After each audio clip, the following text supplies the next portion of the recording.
Mayo talked about what Judon said yesterday, and Judon yesterday said a lot. I mean, he had a little scrum, and he said, I don't really want to play under this number. I think I deserve more than this, but, I signed the contract. I don't want to get traded.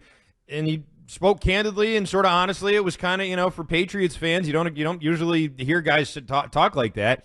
And not just Patriots fans. I feel like most NFL teams, you don't hear players talking like this. Like, This is all, like, everyone's like, oh, this never would have happened with Belichick around. It's like, I don't think this would have happened if Josh McDaniels was the coach or, like, any other number of people. I just feel like Jerod Mayo's letting him say whatever, and he kind of reinforced that with his comments on Judon, actually. Listen to this. Do you worry at all about his concerns or his disgruntled nature, if that's a way to describe it right now, might impact others on the team?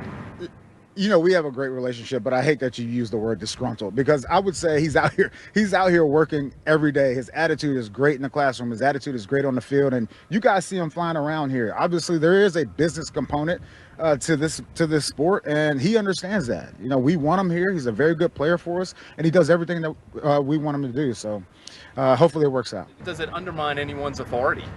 For both you and Elliot are in new positions right now, and he seems to be very open to that. We're just not used to that. No, look, I'm good with it. I don't want to put a cap on, if the guy feels a certain type of way, he has that privilege to come out here and tell you guys how he feels. I have to respect it no matter what. At some point in time, there's going to be a player that comes up here and says, you know what, I hate Coach Jerod, or I hate Mayo. And look, that's how they feel, and I respect that. And, I know we want to keep as much stuff, in-house. But there will be times where they come out here and express themselves, and I think it's good. Look, they listen to the interview here, and I listen to their interviews as well. Like, I'm not talking to you guys. I'm talking to the players, really, and that's how I think about it. So, as the season continues to progress, I want the relationship with the media, from the coach's perspective and also from the player's perspective, to be a good relationship. And I'm not saying to write all the positive articles. You write your opinion. That's what you're paid for. Don't worry, Jerod. Okay. You don't have to tell them twice. Don't worry about that. Yeah. Two things that I took from that. Mm-hmm. One being, what player is going to get up there and do that? I would very much look forward to that. What player has ever gone up in front of a press conference and said, I hate coach whoever? They hate their coach. I mean, really? Like, that's... So let somebody else say it for them, but they're not going to get up there and go, hey, okay, so what did you see on this play, Jabril? Well, what I saw is that I hate my coach. Yeah, Jerod Mayo, I hate Mayo. Mayo's I hate Mayo. That was not the question, but okay. And he's like, I'm sure some player's going to come up and say that. You're sure a player's going to say that? Really? Like, that's weird. It's not super. Yeah, right? but why wouldn't they be saying setting weird else? expectations for the press conferences going forward. The second thing I would say really quickly is I don't think that Mayo will be okay with that.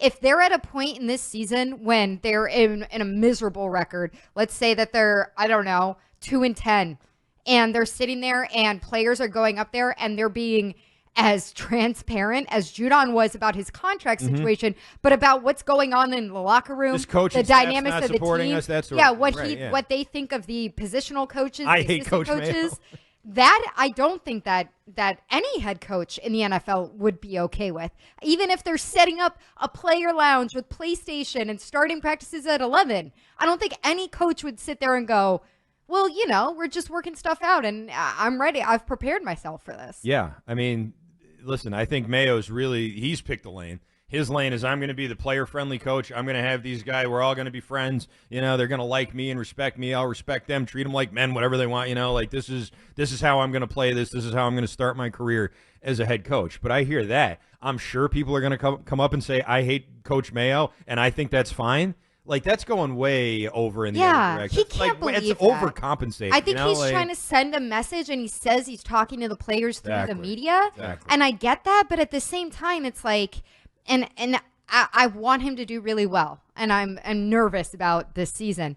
But I hear that, and I go, Mayo is still getting in front of the mic and saying what he thinks everybody wants to hear from him. Yeah. And it feels very much like he's being a people pleaser and a player pleaser and being the press pleaser. And he wants to be, but you know what I'm saying? Like, he wants to appeal to everyone all the time. And at some point, it's got to be like, hey, man, like, there's going to be some tough moments where you're probably going to snap on a reporter and you're going to snap on a player. Yeah, that's where I was actually going to go, where he said, I'm talking to the players through you all, through the media.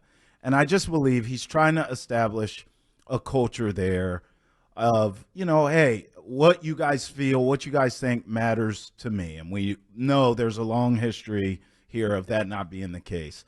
I also think, remember, you always kind of tend to go to the opposite of what you had before, right? And we understand Jerod Mayo is essentially a disciple of Bill Belichick. Right.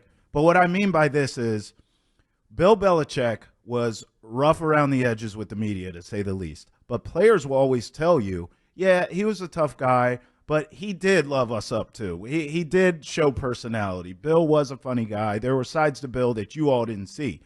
I wonder if this is the opposite. I wonder if Jerod Mayo, with the media, because I agree with Mego, it still feels like very much I'm trying to prove myself to you all, as in us in the media. It's like, bro, you don't have to do that. You got the gig. This is your show.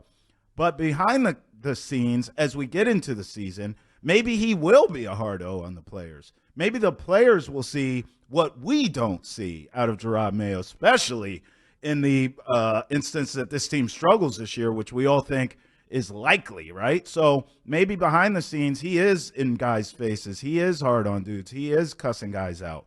We'll see if we hear those type of reports.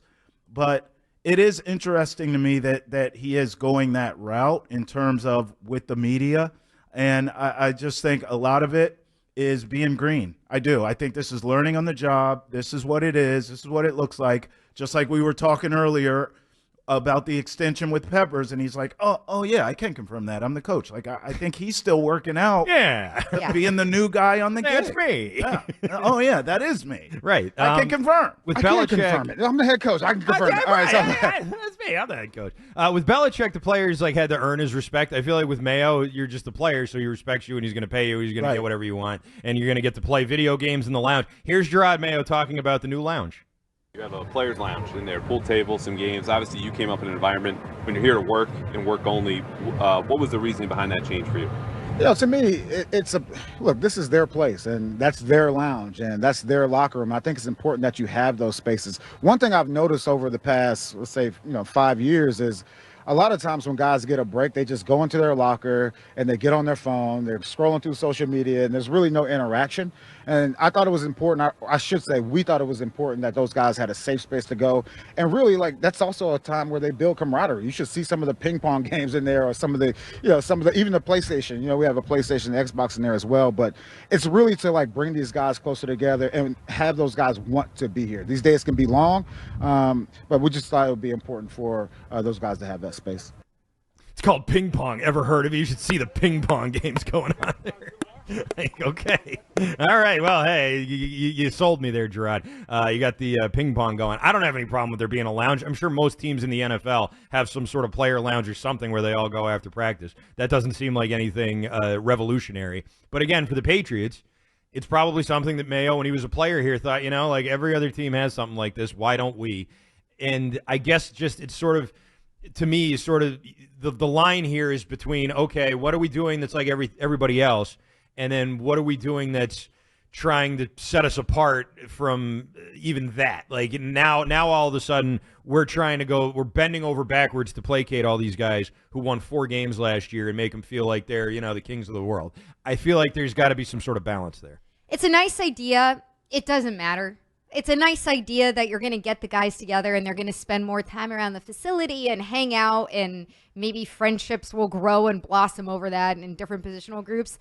When you work for a crappy company and they give you Pizza Fridays, nobody gives a crap about the Pizza Fridays. They don't want to be there because your company sucks. We've all been at that kind of workplace where you're like, this is toxic and I hate it and I want to get out. And if that's the situation that the Patriots find themselves in as a football team, nobody's going to be in that lounge. Guys are going to be like, okay, I'm done with my treatment. I'm getting out of here, Right. And so it's a nice idea. I don't think it shows that he's too soft of a coach. I just don't think it really matters. Preaching. 617-779-7937.